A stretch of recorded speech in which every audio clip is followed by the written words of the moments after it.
Hello everyone, welcome back to Shilpa Gowda YouTube channel. ಎಲ್ಲರೂ ಹೇಗಿದ್ದೀರಾ? I hope ಎಲ್ಲರೂ ಚೆನ್ನಾಗಿರ್ತೀರಾ ಅಂತ ಅಂದಂಗೆ ಇವತ್ತು ಗೋಲ್ಡ್ ಶಾಪಿಂಗ್ಗೆ ಅಂತ ಹೋಗ್ತಾ ಇದ್ದೀವಿ. ಅಮ್ಮ ಬಂದಿದ್ರಲ್ಲ ದೀಪಾವಳಿ ಹಬ್ಬಕ್ಕೆ, ಮತ್ತು ರಮ್ಯನೂ ಇದ್ಲು, ಹಾಗಾಗಿ ಎಲ್ಲರೂ ಒಟ್ಟಿಗೆ ಹೋಗ್ತಾ ಇದ್ದೀವಿ. ಅವರು ಹಾಗೆ ಮನೆಗೆ ಹೋಗ್ತಾರೆ, ನಾವು ಗೋಲ್ಡ್ ಪರ್ಚೇಸ್ ಮಾಡ್ಕೊಂಡು ರಿಟರ್ನ್ ಬರ್ತೀವಿ.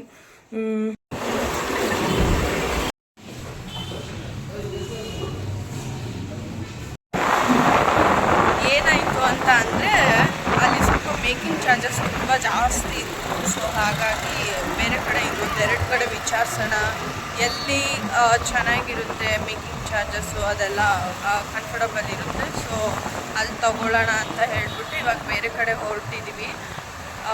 ಅಲ್ಲಿ ವಿಡಿಯೋ ಮಾಡೋ ಆಗಿರಲಿಲ್ಲ. ನಾವು ಬೇರೆ ಬೇರೆ ಅಂಗಡಿಗೆ ಹೋದ್ವಿ, ಬಟ್ ಏನಾಯಿತು ಅಂದರೆ ಅಲ್ಲೆಲ್ಲೂ ನನಗೆ ಕಲೆಕ್ಷನ್ ಇಷ್ಟ ಆಗಲಿಲ್ಲ. ಸೊ ಹಾಗಾಗಿ ಮೊದಲು ಫಸ್ಟು ಏನು ನೋಡ್ಕೊಂಡು ಹೋಗಿದ್ವಿ ಅಲ್ಲೇ ಬಂದಿದ್ದೀವಿ ತೊಗೊಳ್ಳೋಣ ಅಂತ ಹೇಳಿಬಿಟ್ಟು.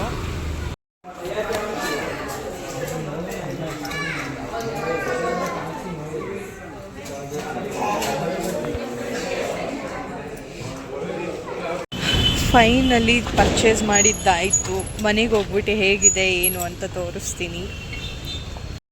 ಹಾಗೆ ಗುಂಡುಂಗೊಂದು ಬೆಲ್ಟ್ ತೊಗೊಬೇಕಿತ್ತು, ಹಾಗಾಗಿ ಗೋಲ್ಡೆಲ್ಲ ಪರ್ಚೇಸ್ ಮಾಡ್ಕೊಂಡು ಇಲ್ಲಿ ಬಂದಿದ್ದೀವಿ ಬೆಲ್ಟ್ ನೋಡೋಣ ಅಂತ ಹೇಳಿಬಿಟ್ಟು. ಮೊದಲು ಇದ್ದಿದ್ದು ಕಿತ್ತೋಗ್ಬಿಟ್ಟಿದೆ, ಈ ಥರ ಇತ್ತು ಫಸ್ಟ್.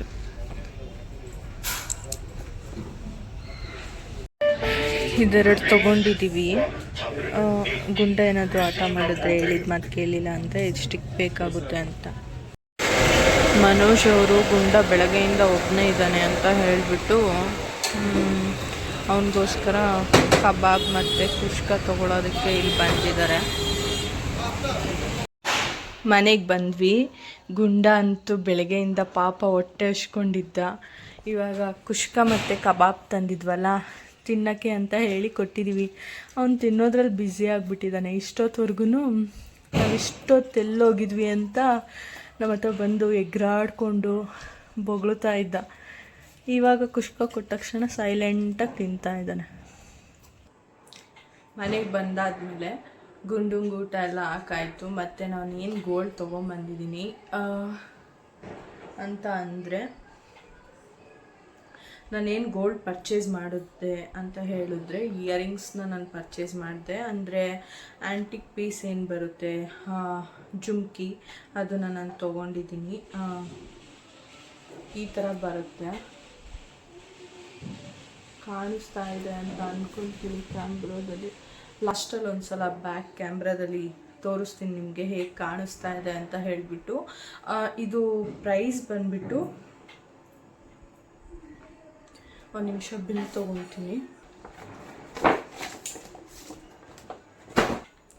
ಮತ್ತು ಇವತ್ತಿನ ಗೋಲ್ಡ್ ರೇಟ್ ಬಂದುಬಿಟ್ಟು 7,370 ರುಪೀಸ್ ಇದೆ ಪರ್ ಗ್ರಾಮು. ಹಾಗೆ ನಾನು ಈ ಗೋಲ್ಡ್ ಇಯರಿಂಗ್ಸ್ ಏನಿದೆ ಇದು 12.218 ಗ್ರಾಮ್ ಇದೆ.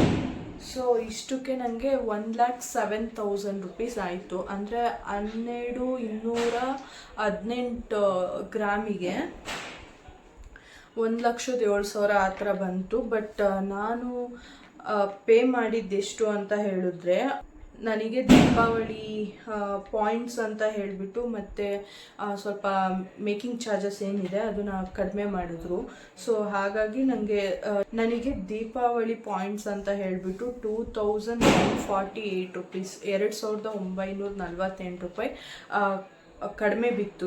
1,07,000 ರೂಪಾಯಿಲಿ 2,948 ರೂಪಾಯಿ ಮೈನಸ್ ಮಾಡಿದ್ರು. ಮತ್ತು ಅದರಲ್ಲೂ ಮೇಕಿಂಗ್ ಚಾರ್ಜಸ್ ಏನಿದೆ ಅದರಲ್ಲೂ ಸ್ವಲ್ಪ ಪರ್ಸೆಂಟೇಜ್ ಕಡಿಮೆ ಮಾಡಿದ್ರು, 1 ಪಾಯಿಂಟ್ ಸಮಥಿಂಗ್ ಏನೋ ಕಡಿಮೆ ಮಾಡಿದ್ರು. ಸೊ ಹಾಗಾಗಿ ನಾನು ಫೈನಲ್ ಅಮೌಂಟ್ ಪೇ ಮಾಡಿದ್ದು 1,04,000. ಮತ್ತು 1,04,000 ಹೇಗಾಯಿತು ಅಂತ ಹೇಳಿದ್ರೆ, ಇಲ್ಲಿ ಕೆಲವೊಂದು ಈ ಜುಮ್ಕಿಲಿ 4 ಸಿಕ್ಸು ಈ ಥರ ಸ್ಟೋನ್ಸ್ ಇದೆ, ಬೀಟ್ಸ್ ಸಮಥಿಂಗ್ ಏನೋ ಹೇಳ್ತಾರಲ್ಲ, ಈ ಥರ ಸ್ಟೋನ್ಸ್ ಇದೆ. ಹಾಗಾಗಿ ಅದ್ರ ಪ್ರೈಸ್ ಮೈನಸ್ ಮಾಡಿದ್ರು. ಬೀಟ್ಸ್ಗೆ ಏನು ಸಪ್ರೇಟ್ ಚಾರ್ಜ್ ಇದೆ ಅದನ್ನ ಆ್ಯಡ್ ಮಾಡಿದ್ರು. ಗೋಲ್ಡ್ ರೇಟ್ ಆ್ಯಡ್ ಮಾಡಲಿಲ್ಲ, ಗೋಲ್ಡಿಗೆ ಆ್ಯಡ್ ಮಾಡಲಿಲ್ಲ. ಇಷ್ಟು ಗ್ರಾಮ್ ಅಂತ ಹೇಳಿ ಬರುತ್ತಲ್ವ, ಮಿಲಿ ಗ್ರಾಮ್ ಎಲ್ಲ ಮಿಲಿ ಆ ಥರ ಬರುತ್ತೆ. ಸೊ ಗೋಲ್ಡಿಗೆ ಅದನ್ನು ಆ್ಯಡ್ ಮಾಡಲಿಲ್ಲ. ಸೊ ಹಾಗಾಗಿ ಸ್ವಲ್ಪ ಕಡಿಮೆ ಬಿತ್ತು. ನಾನು 12 ಗ್ರಾಮು 218 ಮಿಲಿಗೆ 1,04,000 ರೂಪಾಯಿ ಪೇ ಮಾಡಿದೆ. ಮತ್ತು ಇವತ್ತೊಂದು ಎಕ್ಸ್ಪೀರಿಯನ್ಸ್ ಏನಾಯಿತು ಅಂತ ಹೇಳಿದ್ರೆ, 4-5 ಅಂಗಡಿಗೆ ಗೋಲ್ಡ್ ಶಾಪಿಂಗ್ಗೆ ಅಂತ ಹೇಳಿ ಹೋಗಿದ್ದಾಯಿತು. ಅಂದರೆ ಇಯರಿಂಗ್ಸ್ ತೊಗೊಬೇಕು, ಡಿಸೈನ್ ಎಲ್ಲೆಲ್ಲಿದೆ, ಯಾವ್ದು ಇಷ್ಟ ಆಗುತ್ತೆ ಅದನ್ನು ನೋಡೋಣ ಅಂತ ಹೇಳಿಬಿಟ್ಟು ಹೋದೆ. ಫಸ್ಟು ನಾನು ಹೋಗಿದ್ದು ಮಲ್ಬಾರ್ ಗೋಲ್ಡ್ ಏನಿದೆ, ಮಲ್ಬಾರ್ ಗೋಲ್ಡ್ ಆ್ಯಂಡ್ ಡೈಮಂಡ್ಸು, ಅಲ್ಲಿಗೆ ಹೋಗಿದ್ದು. ನಮ್ಮ ಮನೆ ಹತ್ರನೇ ಇರೋದು. ಸೊ ಅಲ್ಲಿಗೆ ಹೋಗದೆ ಇದೇ ಇಯರಿಂಗ್ಸ್ ನನಗೇನು ತೊಗೊಂಬಂದಿದ್ದೀನಿ ಅದು ತುಂಬ ಇಷ್ಟ ಆಯಿತು. ಇನ್ನು ಬೇರೆ ಶಾಪಲ್ಲಿ ಒಂದ್ಸಲ ಚೆಕ್ ಮಾಡೋಣ, ರೇಟ್ ಚೆಕ್ ಮಾಡೋಣ, ವೇಸ್ಟೇಜ್ ಹೇಗಿದೆ, ಅಂದರೆ ಮೇಕಿಂಗ್ ಚಾರ್ಜಸ್ ಏನು ಮಾಡ್ತಾರೆ, ಆ ಮೇಕಿಂಗ್ ಚಾರ್ಜಸ್ ಎಷ್ಟಿದೆ ಏನು ಅಂತ ತಿಳ್ಕೊಳ್ಳೋಣ ಅಂತ ಹೇಳಿಬಿಟ್ಟು ಒಂದು 4-5 ಅಂಗಡಿಗೆ ನಾನು ವಿಸಿಟ್ ಮಾಡಿದೆ. ಅಲ್ಲಿ ನನಗೆ ಒಂದು ಗೊತ್ತಾಯಿತು, ಈ ಬೀಟ್ಸ್ ಏನಿದೆ ಅಂದರೆ ಸ್ಟೋನ್, ನನಗೆ ಗೊತ್ತಿಲ್ಲ ಇದು ಕ್ಯಾಮ್ರಾದಲ್ಲಿ ಕಾಣಿಸ್ತಾ ಇದೆಯೋ ಇಲ್ವೋ ಅಂತ ಹೇಳಿಬಿಟ್ಟು, ಅಯ್ಯೋ ಕಾಣಿಸ್ತಾ ಇದೆ ಕ್ಲಿಯರ್ ಆಗಿ.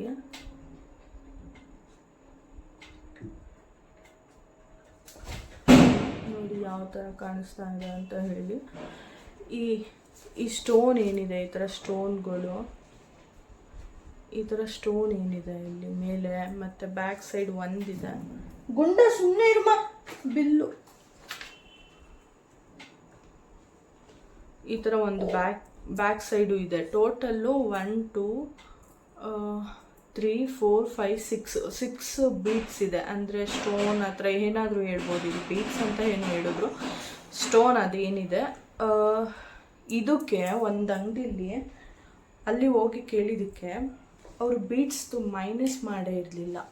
ಗೋಲ್ಡ್ ಏನು ಬರುತ್ತೆ ಇದು ಒಂದು 200 ಆ ಥರ ಬರುತ್ತೆ ಅಂದ್ಕೊಳ್ಳಿ, 200 ಮಿಲಿ ಆ ಥರ ಏನಾದರೂ ಬಂತು ಅಂದರೆ ಆ 200 ಮಿಲಿಗೂ ನಾವು ಗೋಲ್ಡ್ ರೇಟೇ ಪೇ ಮಾಡಬೇಕಾಗಿರುತ್ತೆ. ಬಟ್ ಮಲ್ಬಾರಲ್ಲಿ ನನಗೆ ಏನಾಯಿತು ಅಂತ ಹೇಳಿದ್ರೆ, ಬೀಡ್ಸ್ಗೆ ಸಪ್ರೇಟಾಗಿ ಕೊಟ್ಟರು, ಗೋಲ್ಡ್ಗೆ ಸಪ್ರೇಟಾಗಿ ಕೊಟ್ಟರು. ಗೋಲ್ಡ್ ಅಷ್ಟು ಚಾರ್ಜ್ ಇಲ್ಲಿ ಮಾಡಲಿಲ್ಲ. ಸೊ ಹಾಗಾಗಿ ನಾನು ಅಲ್ಲಿ ಆ ಶಾಪಿಗೆ ಏನು ಹೋಗಿದ್ದೆ, ಬೇರೆ ಶಾಪಿಗೆ, ಆ ಶಾಪಲ್ಲಿ ನಾನು ನೋಡಿದ್ದು ಇದೇ ಥರ ಜುಮ್ಕಿ ನಾನು ನೋಡಿದ್ದು 12.130 ಗ್ರಾಮ್ ಇತ್ತು. ಅದಕ್ಕೆ 1,11,000 ಹೇಳಿದ್ರು. ಫೈನಲ್ ಬಂದುಬಿಟ್ಟು 1,09,000 ಹೇಳಿದ್ರು. ಆಗ ಅನ್ನಿಸ್ತು ಇಲ್ಲಿಗೂ ಅಲ್ಲಿಗೂ ಏನು ಡಿಫ್ರೆನ್ಸ್ ಇದೆ ಅಂತ ನಾನು ಚೆಕ್ ಮಾಡಿದಾಗ, ಈ ಬೀಡ್ಸ್ದು ಅಮೌಂಟ್ ಅವರು ಸಪ್ರೇಟ್ ಚಾರ್ಜ್ ಮಾಡಿರಲಿಲ್ಲ. ಅಂದರೆ ಗೋಲ್ಡ್ ರೇಟ್ ಥರನೇ ಕ್ಯಾಲ್ಕುಲೇಟ್ ಮಾಡಿಬಿಟ್ಟಿದ್ರು. ಈ ಬೀಡ್ಸ್ಗೂ ಗೋಲ್ಡ್ ರೇಟೇ ಹಾಕಿದ್ರು. ಹಾಗಾಗಿ ನನಗೆ ಅಷ್ಟು ಅಮೌಂಟು ಜಾಸ್ತಿ ಬಂತು. 4-5 ಅಂಗಡಿಗೆ ಹೋಗಿದ್ದಕ್ಕೆ ಈ ಒಂದು ವಿಷಯ ನನಗೆ ಗೊತ್ತಾಯಿತು. ಈ ಥರನೂ ನಾವು ಮೋಸ ಹೋಗ್ತೀವಿ ಗೋಲ್ಡ್ ಶಾಪಿಂಗ್ಗೆ ಅಂತ ಹೋದಾಗ. ಅವ್ರು ನಮ್ಮನ್ನ ಡೈರೆಕ್ಟಾಗಿ ಮೋಸ ಮಾಡ್ತಾ ಇರ್ತಾರೆ. ಬಟ್ ನಮಗೆ ಅವ್ರು ನಮ್ಮ ಕಣ್ಮುಂದನೇ ನಮಗೆ ಮೋಸ ಮಾಡ್ತಾ ಇರ್ತಾರೆ. ಬಟ್ ನಮ್ಗೆ ಅದು ಗೊತ್ತೇ ಆಗೋದಿಲ್ಲ. ಅದಕ್ಕೆ 4-5 ಕಡೆ ನಾವು ವಿಚಾರಿಸಿದಾಗ ನಾವು ಎಲ್ಲಿ ಏನು ಮಿಸ್ಟೇಕ್ ಮಾಡ್ತಾ ಇದ್ದೀವಿ ಅನ್ನೋದು ಗೊತ್ತಾಗುತ್ತೆ. ನಾನು ಇದನ್ನು ಮಲ್ಬಾರಲ್ಲಿ ತೊಗೊಂಡಿದ್ದಕ್ಕೆ, ಅಂದರೆ ನಾನು ಯಾವುದೇ ಪ್ರಮೋಷನ್ ಮಾಡ್ತಾ ಇಲ್ಲ, ನಾನು ಸುಮ್ಮನೆ ಕಂಪ್ನಿ ನೇಮ್ ಮೆನ್ಷನ್ ಮಾಡಬೇಕು ಅನ್ನೋದಕ್ಕೋಸ್ಕರ ಮೆನ್ಷನ್ ಮಾಡ್ತಾಯಿದ್ದೀನಿ. ಒಂದು ಕ್ಲಾರಿಟಿ ಇರಲಿ ಅಂತ ಹೇಳಿಬಿಟ್ಟು ನಾನು ಮೆನ್ಷನ್ ಮಾಡ್ತಾಯಿದ್ದೀನಿ ಅಷ್ಟೇ. ಮಲ್ಬಾರಲ್ಲಿ ಚೆಕ್ ಮಾಡಿದಾಗ, ಇಲ್ಲಿ ಈ ಕಂಪ್ನಿಯಲ್ಲಿ ಚೆಕ್ ಮಾಡಿದಾಗ ಈ ಥರ ಡಿಫ್ರೆನ್ಸ್ ಬಂತು.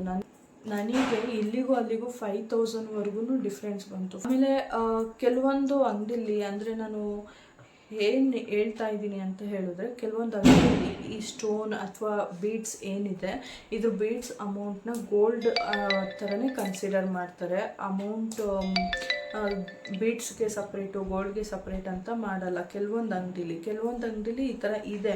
ಸೊ ನಾವು ಯಾವಾಗಲೂ ಈ ಥರ ಸಪ್ರೇಟ್ ಏನು ಚಾರ್ಜ್ ಮಾಡ್ತಾರೆ ಅಂತ ಅಂಗಡಿಗೆ ಹೋಗಿ ತೊಗೊಂಡ್ರೆ ನಮಗೇ ಏನು ಹೇಳ್ತಾರೆ ಸೇವಿಂಗ್ಸ್ ಅನ್ನೋದು ಆಗುತ್ತೆ ಅಂತಲೇ ಹೇಳ್ಬೋದು. ಆ ಕಂಪ್ನಿ ಏನಿದೆ 12.130 ಗ್ರಾಮ್ ಇದೆ. ಓಕೆ ಇದನ್ನೇ ತೊಗೊಂಡ್ಬಿಡೋಣ ಅಂತ ಹೇಳ್ಬಿಟ್ಟು ನಾನು ಅಲ್ಲಿ ಅಮೌಂಟ್ ಎಲ್ಲ ಪೇ ಮಾಡೋವರೆಗೂ ಬಂದಿದ್ದೆ. ಇನ್ನೊಂದು ಸ್ವಲ್ಪ ಬಾರ್ಗಿಂಗ್ ಮಾಡಿದೆ, ಅಂದರೆ ಮೇಕಿಂಗ್ ಚಾರ್ಜಸ್ ಏನಿದೆ ಅದರಲ್ಲಿ ಸ್ವಲ್ಪ ಪರ್ಸೆಂಟೇಜ್ ಕಡಿಮೆ ಮಾಡಿ ಅಂತ. ಅವರು ಕಡಿಮೆ ಮಾಡಲ್ಲ ಅಂತ ಅಂದರು. ಮತ್ತು ಈ ಡಿಸೈನ್ಗಿಂತ ಅಲ್ಲಿ ಅಂಥ ಈ ಡಿಸೈನ್ ಏನಿದೆ ಇದು ನಂಗೆ ಸಖತ್ ಇಷ್ಟ ಆಗೋಗಿತ್ತು. ಅಲ್ಲಿ ಇದೇ ಥರ ಇತ್ತು, ಬಟ್ ಸ್ವಲ್ಪ ಇನ್ನೊಂಚೂರು ಚಿಕ್ಕದಿತ್ತು. ಸೊ ಹಾಗಾಗಿ ಇದೇ ಬೆಟರ್ ಇದೆ ಅಲ್ವಾ, ಪರವಾಗಿಲ್ಲ ಅಲ್ಲೇ ತೊಗೊಂಬಿಡೋಣ ಅಂತ ಹೇಳ್ಬಿಟ್ಟು ನಾನು ರಿಟರ್ನ್ ಬಂದೆ. ಅಲ್ಲಿ ಬಿರಿಯಾನಿ ತಿನ್ನೋಗು, ಅಲ್ಲಿ ನಿಂಗೋಸ್ಕರ ತಂದಿಟ್ಟಿಲ್ವಾ? ಖಾಲಿ ಮಾಡೋದು ಫಸ್ಟು, ಖಾಲಿ ಮಾಡಿ ಚಿಕನ್ ಕೊಡ್ತೀನಿ. ಓಡು ಫಸ್ಟ್ ಹೋಗಿ ಖಾಲಿ ಮಾಡಿ. ಗುಂಡ ನಿನ್ನ ಆಚೆ ಕಳಿಸ್. ಕೋಲ್ ಎಲ್ಲಿ? ಕೋಲ್ ತೊಗೊಂಬಂದಿದ್ದೀನಿ. ಇವನು ಸುಮ್ಮನೆ ಇರೋದಿಲ್ಲ, ಎಷ್ಟು ತರಲೆ ಗೊತ್ತಾ. ಮತ್ತು ಒಂದು ಸ್ಟಿಕ್ಕು, ಅಂದರೆ ಮರದ್ದು ಬರುತ್ತಲ್ಲ ಸ್ಟಿಕ್ಕು, ಅದು ತೊಗೊಂಬಂದಿದ್ವಾ, ಅದು ನಾ ಬಾಯಿಂದ ಕಚ್ಚಿ ಎಲ್ಲಾನು ಪುಡಿ ಮಾಡಿ ಇಟ್ಬಿಟ್ಟಿದ್ದಾನೆ. ಹೊಡಿತಾರೆ ಮೀನ್ಸ್ ಹೊಡಿಯಲ್ಲ, ನಾವು ಭಯ ಪಡಿಸ್ತಾರೆ ಅಂತ ಹೇಳ್ಬಿಟ್ಟು ಪುಡಿ ಮಾಡಿಬಿಟ್ಟಿದ್ದಾರೆ. ಇದನ್ನು ತೊಗೊಂಬಂದೆ, ಇವನು ಪುಡಿ ಮಾಡೋದಕ್ಕಾಗೋದಿಲ್ಲ, ಅದಕ್ಕೋಸ್ಕರ ಇದನ್ನು ತೊಗೊಂಬಂದಿದ್ದೀವಿ. ಇದರಲ್ಲಿ ಒದೆ ಕೊಟ್ಟರೆ ಎಷ್ಟು ಚುರುಕು ಬೀಳುತ್ತೆ ಗೊತ್ತಾ, ಕೊಡ್ಲ ಒಂದು. ಆಮೇಲೆ ಏನಪ್ಪ ಅಂದರೆ ನನಗೆ ರೇಟು ಸ್ವಲ್ಪ ಡಿಫ್ರೆನ್ಸ್ ಅನ್ನಿಸ್ತು ಅಲ್ಲಿಗೂ ಇಲ್ಲಿಗೂ. ಏನು ಮಿಸ್ ಆಗ್ತಾ ಇದೆ, ಏನೋ ಮಿಸ್ ಹೊಡಿತಾ ಇದೆಯಲ್ಲ ಅಂತ ಥಿಂಕ್ ಮಾಡಿದಾಗ ಅವಾಗ ಅವರು ಬೀಟ್ಸ್ ಅವ್ರ ಸ್ಟೋನ್ ಇದ್ರದ್ದು ಚಾರ್ಜಸ್, ನನಗೆ ಅಲ್ಲಿದು ಪ್ರೈಸ್ ಮತ್ತು ಇಲ್ಲಿನ ಪ್ರೈಸು, ಈ ಶಾಪ್ದು ಮತ್ತು ಆ ಶಾಪ್ದು ಕಂಪೇರ್ ಮಾಡಿದಾಗ ಎಲ್ಲೋ ಮಿಸ್ ಹೊಡಿತಾ ಇದೆ ಅಂತ ಗೊತ್ತಾಯಿತು. ಅವಾಗ ಏನು ಪ್ರಾಬ್ಲಮ್ ಆಗ್ತಾ ಇದೆ ಅಂತ ಹೇಳಿದಾಗ ಈ ಬೀಡ್ಸ್ದೇ ಪ್ರಾಬ್ಲಮ್ ಆಗ್ತಾ ಇದೆ ಅಂತ ಅವಾಗ ಗೊತ್ತಾಯಿತು. ಸೊ ಅಲ್ಲಿ ನಾನು ಬೇಡ ಅಂತ ಹೇಳಿಬಿಟ್ಟು ಇಲ್ಲಿಗೆ ಬಂದು ಫೈನಲ್ ಆಗಿ ಇದನ್ನೇ ಪರ್ಚೇಸ್ ಮಾಡಿದ್ದಾಯಿತು. ಯಾವ ಶಾಪಿಗೆ ಹೋದ್ರೂ ನನಗೆ ಈ ಇಯರಿಂಗ್ಸ್ ಸಿಗುತ್ತೇನೋ ಅಂತ ಸರ್ಚ್ ಮಾಡ್ತಾ ಇದ್ದೆ, ಅದು ಸಿಗ್ತಾನೇ ಇರಲಿಲ್ಲ. ಅಂದರೆ ಈ ಡಿಸೈನೇ ಸಿಗುತ್ತೇನೋ ಅಂತ ಹೇಳಿಬಿಟ್ಟು ಬೇರೆ ಡಿಸೈನ್ ಇರ್ತಿತ್ತು, ಅಥವಾ ಕಲೆಕ್ಷನೇ ಇರಲಿಲ್ಲ ಹೇಳ್ಬೇಕಂತ ಹೇಳಿದ್ರೆ. ಮೇ ಬಿ ಫೆಸ್ಟಿವಲ್ ಇತ್ತಲ್ಲ, ಸೊ ಹಾಗಾಗಿ ಹಬ್ಬಕ್ಕೆ ಎಲ್ಲರೂ ಪರ್ಚೇಸ್ ಮಾಡಿಬಿಟ್ಟಿದ್ರು ಅಂತ ಅನಿಸುತ್ತೆ. ನನಗಂತೂ ಇದು ಸಖತ್ ಇಷ್ಟ ಆಯಿತು, ಹಾಗಾಗಿ ತೊಗೊಂಡೆ. ನಿಮಗೂ ಏನಾದರೂ ಈ ಇಯರಿಂಗ್ಸ್ ಇಷ್ಟ ಆದರೆ, ನೀವೇನಾದರೂ ಮಾಡಿಸ್ಕೊಳ್ಳೋ ಥರ ಏನಾದರೂ ಇತ್ತು, ನೀವೇನಾದರೂ ಆ ಥರ ಪ್ಲ್ಯಾನಿಂಗಲ್ಲಿ ಇದ್ದೀರಾ, ಗೋಲ್ಡ್ ಪರ್ಚೇಸ್ ಮಾಡಬೇಕು, ಅದರಲ್ಲೂ ಇಯರಿಂಗ್ಸ್ ಪರ್ಚೇಸ್ ಮಾಡಬೇಕು ಅಂತ ಏನಾದರೂ ಇತ್ತು ಅಂದರೆ, ನಿಮಗೇನಾದರೂ ಈ ಡಿಸೈನ್ ಇಷ್ಟ ಆಯಿತು ಅಂತ ಹೇಳಿದ್ರೆ ನೀವು ಆರ್ಡರ್ ಕೊಟ್ಟು ಮಾಡಿಸ್ಕೊಬೋದು. ನಾನು ಇನ್ನೊಂದು ಸಲ ಲಾಸ್ಟಲ್ಲಿ ನೀಟಾಗಿ ಒಂದು ವಿಡಿಯೋ ಹಾಕ್ಬಿಡ್ತೀನಿ ಇಯರಿಂಗ್ಸ್ದು ಹೇಗಿದೆ ಅಂತ ಹೇಳಿಬಿಟ್ಟು. ಐ ಹೋಪ್ ನಿಮಗೆ ಈ ವಿಡಿಯೋ ಇಷ್ಟ ಆಗಿರುತ್ತೆ ಅಂತ. ಇನ್ ಕೇಸ್ ಈ ವಿಡಿಯೋ ಏನಾದರೂ ನಿಮ್ಗೆ ಇಷ್ಟ ಆಗಿದ್ರೆ ಲೈಕ್, ಕಮೆಂಟ್, ಶೇರ್ನ ಮಾಡೋದನ್ನ ಮರಿಬೇಡಿ. ಯಾರಾದರೂ ಇದೇ ಫಸ್ಟ್ ಟೈಮ್ ನನ್ನ ಯೂಟ್ಯೂಬ್ ಚಾನಲ್ನ ನೋಡ್ತಾ ಇದ್ದರೆ ಈ ಕೂಡಲೇ ಸಬ್ಸ್ಕ್ರೈಬ್ ಮಾಡ್ಕೊಂಡು ಸಪೋರ್ಟ್ ಮಾಡಿ ಅಂತ ಹೇಳ್ತಾ, ಥ್ಯಾಂಕ್ ಯು ಫಾರ್ ವಾಚಿಂಗ್.